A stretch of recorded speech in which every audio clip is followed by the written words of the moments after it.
Thank you, Peter.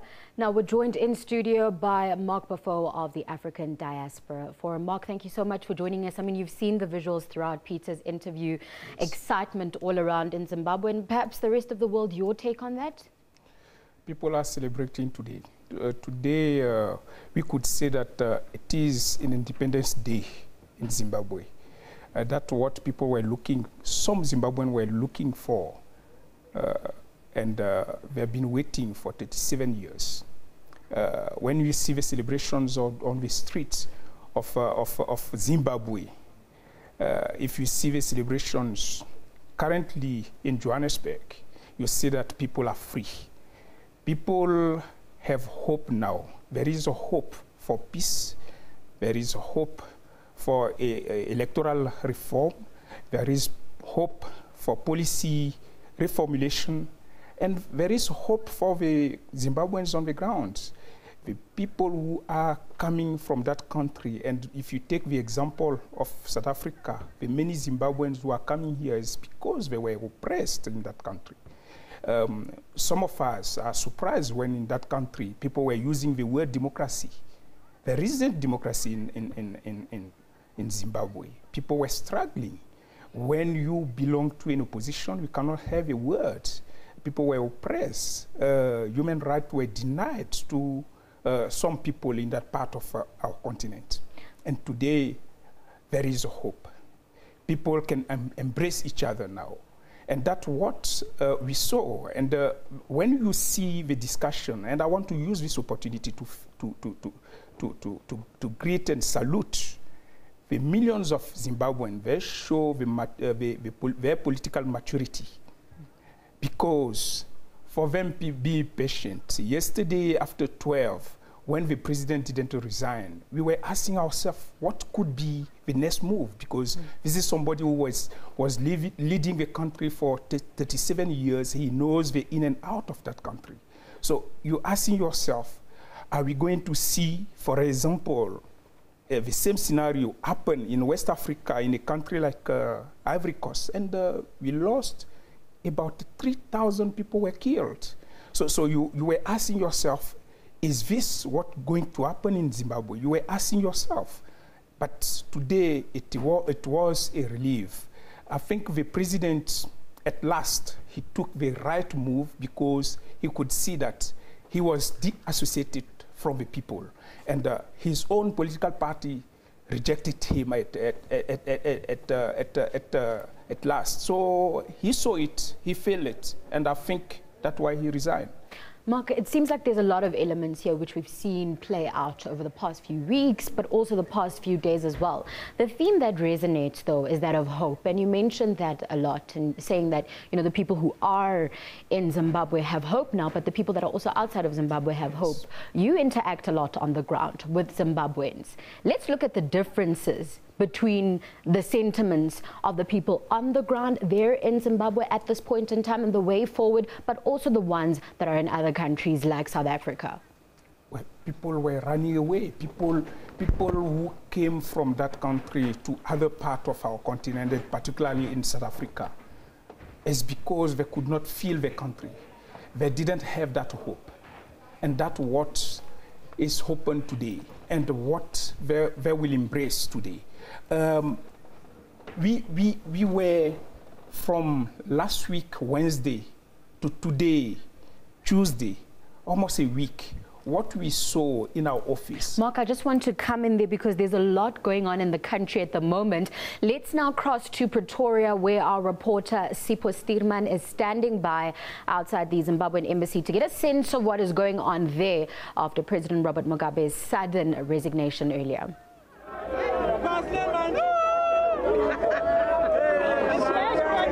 All right, well, welcome to Pretoria, sunny side, here in the Pretoria CBD, where hundreds of Zimbabwean nationals and other nationals from African countries have gathered to celebrate the news this evening that former President Robert Mugabe has resigned. Now, what we are seeing here is that it's not only just Zimbabwean nationals, but it's also other foreign nationals that have come here in solidarity with Zimbabwean nationals.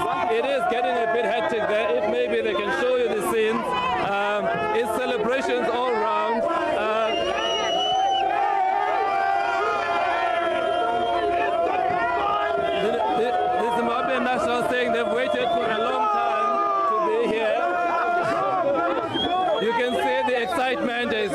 climax point. Many Zimbabwean nationals had been waiting for this day and for this moment, and maybe we can just look around here. They've shut down the street here in Sunnyside. It's totally closed as many Zimbabweans continue to celebrate. Maybe we can talk to one. Maybe you can talk to us about how you're feeling today. Can you talk to us about that? Feeling very happy, man, very great. As you can see today, I'm happy invitation to all Zimbabweans. And I'm celebrating the independence. I was born in 1991. I couldn't even sing, but today. All right. Well, it's better. Well, as you can see, that there are many celebrations, and it's getting a little bit out of hand here. But the main message is that all Zimbabwean nationals are celebrating. They're happy. How are you feeling? We are so happy for what happened tonight that Mugabe is out. All right, well, all right, well, it's now back to you in studio. It's all celebrations around here in Sunnyside. Back to you. Very much, Sipho. That was our reporter, Sipho Stirman, who's in Pretoria. As you can see, a lot of excitement and celebration there, which we'll probably see taking place throughout the evening as well as the rest of the week, probably. I'm still joined in studio by Marc Gbaffou of the African Diaspora Forum. Marc, let's go back to what we've seen happening. Another sentiment that we saw the moment the coup started or the army took over in Zimbabwe was that SADC's reaction was a little weak. And I know as the African Diaspora Forum, you haven't always been a fan of SADC and some of the things that they do and some of the work they do in the region. How did you feel about their reaction to what happened in Zimbabwe and what's currently happening right now?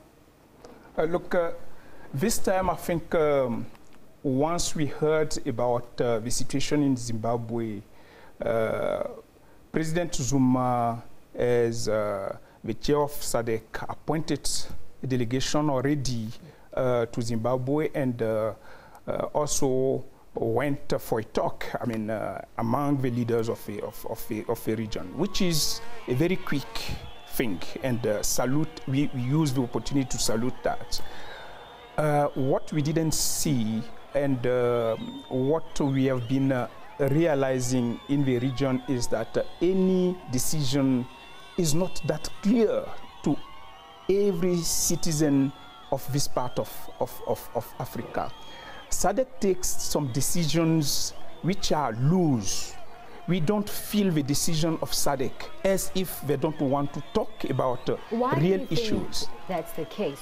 Why are they seemingly almost indecisive or ambiguous in some of the decisions that they make? Look, because maybe they're more interested to talk about their mate than to talk about the people at the ground. I think that's a question that the region has to see and to touch on, because the millions of Zimbabweans were waiting for this freedom, where they were actually watching the region to decide, but they couldn't see that. They say that they're talking, they're having some meetings, but there is no outcome. They go to a meeting to decide to the next meeting. And this is very, very strange. I think SADC needs to be more precise on their decisions, and they must send the decision back to the ground, and that's what we are expecting from them. And I think it's quite clear that the most important people in this context are clearly the people of Zimbabwe. And something that we were chatting about a little bit earlier on, my colleague and I, Peter Ndoro, was how, you know, a few weeks ago we saw rallies taking place where people were there in support of Mugabe, saying that he's going to be our president. This 95-year-old is going to be our president again come the elections next year. And it almost seemed as though people were forced to be there.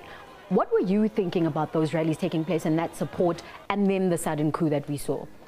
Look, I think this is happening in our continent in many countries where people organize what we call the political crowd. A paid crowd. A paid crowd. They go show them, and even they take these pictures to show the president, you see your support. And that's why, for instance, when the president got a deadline of 12 yesterday, until this afternoon, he didn't, I mean, And until this, I mean, today, he didn't resign. Are you saying that it's because all along he actually believed that people wanted him to remain president? Definitely. He thought he has the support, although his political party recalled him. Look, he still believed that he could be the president of a country because of the support that the few people, either in the media, they were showing him and so on. So the reality is that you were so disconnected from your own people that you no longer understand your country. And that's what happened to him. Now, speaking of the people, on the streets of Harare, Zimbabweans did not hide their emotions at all in reaction to the president's resignation. Let's take a look. Zimbabwe has been the worst country in Africa, and Robert Mugabe, rules and laws have been so oppressive to us.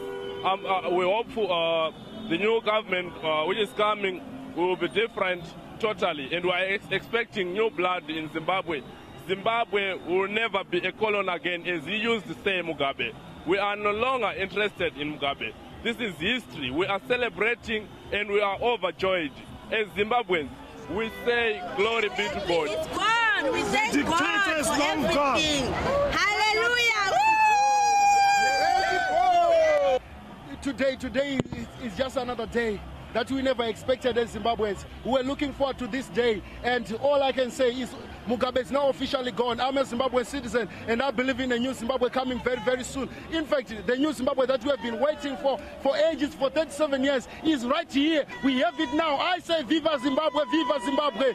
To all the Zimbabweans out there, I hope you are celebrating this day. This is a new day, an Independence Day to us all. When I give birth to my child, he won't or she won't know the evil that Robert Mugabe visited on this motherland of ours. We love Zimbabwe. At one point we loved that guy, but then he capitulated on his promises. We say no longer to creating a system called Robert Mugabeism. No more. When elections could not get rid of Robert Mugabe, the army did it, and they did it with professionalism, and we are proud of them! Mark, unfortunately, we've run out of time, but I guess a good way to wrap this up would be to look at a way forward. We know that Emmerson Mnangagwa has been tipped to take the top position at this point in time. Your sentiments on him specifically? Look, I think the biggest challenge that we have is for the new leadership to show that they want to set a new beginning. And they should be able to embrace all Zimbabwe and make all voice count in that particular country. They should be able to set a new policy, reformulate the policy of that country, electoral reform, and make all the voices of that country count. And that could give hope to the Zimbabweans. And I think Zimbabwe should be now open to investment, being in an investment-friendly country for people to be able to work and rebuild that beautiful country. Mark, we'll have to leave it there. Thank you very much for joining us. That was Marc Gbaffou of the African Diaspora Forum. It's now back to Peter.